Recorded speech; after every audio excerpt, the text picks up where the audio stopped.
Welcome to Toxic Talks, the podcast where we get real about chemicals in our lives.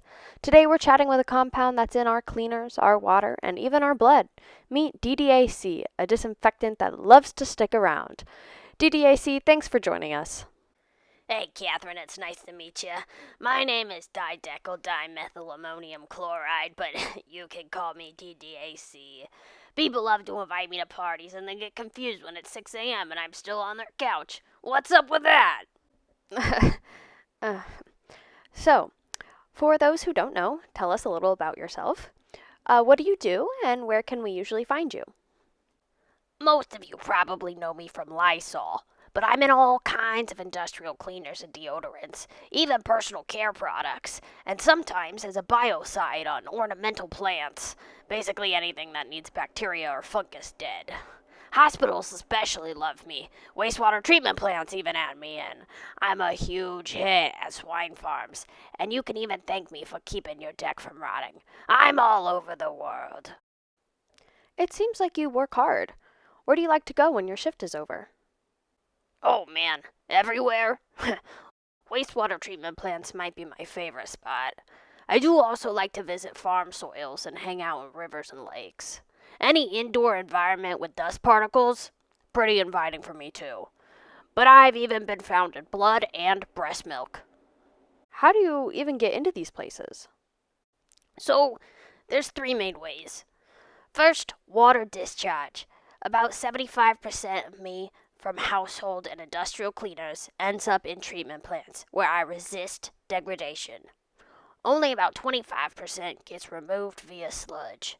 The rest gets discharged into surface waters. Also, runoff. When I'm used in agricultural and farm disinfectants, rain carries me into groundwater and surface water. And I can't forget indoor dust.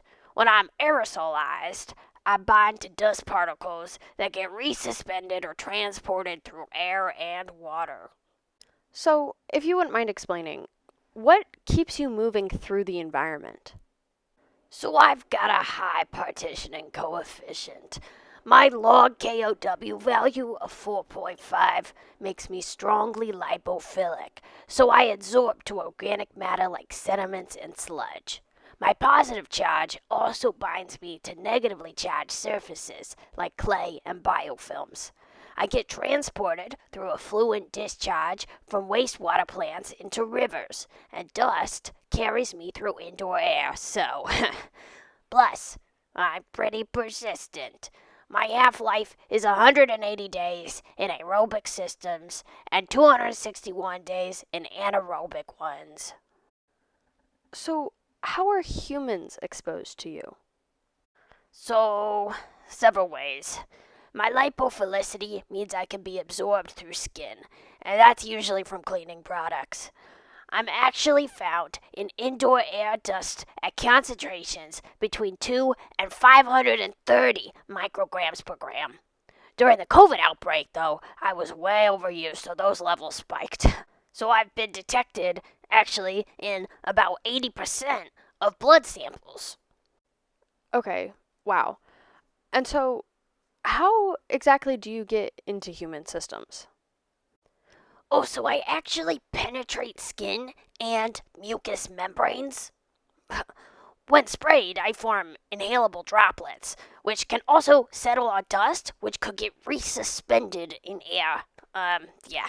So indoors, I can accumulate on surfaces over time because I resist degradation. And once in the body, I can generate reactive oxygen species and disrupt mitochondrial function. So, be real. At the end of the day, do you think your use is necessary? So that totally depends. In hospitals and high risk settings where full disinfection is crucial, yeah, for sure. But for routine household cleaning, there are safer alternatives like soap, alcohol, or hydrogen peroxide. They can be effective without posing the risk of antimicrobial resistance or persistent contamination. And last but not least, DDAC, what precautions should people take to reduce risks? Hey, I love to hang out with you guys, but if you don't want me sticking around, then use me only when truly needed. Follow the label instructions carefully, wear gloves, and ensure proper ventilation when handling me, and never dispose of me directly into the environment. DDAC, thank you for such an informative conversation. To our listeners, remember to use disinfectants responsibly. This has been Toxic Talks. Until next time.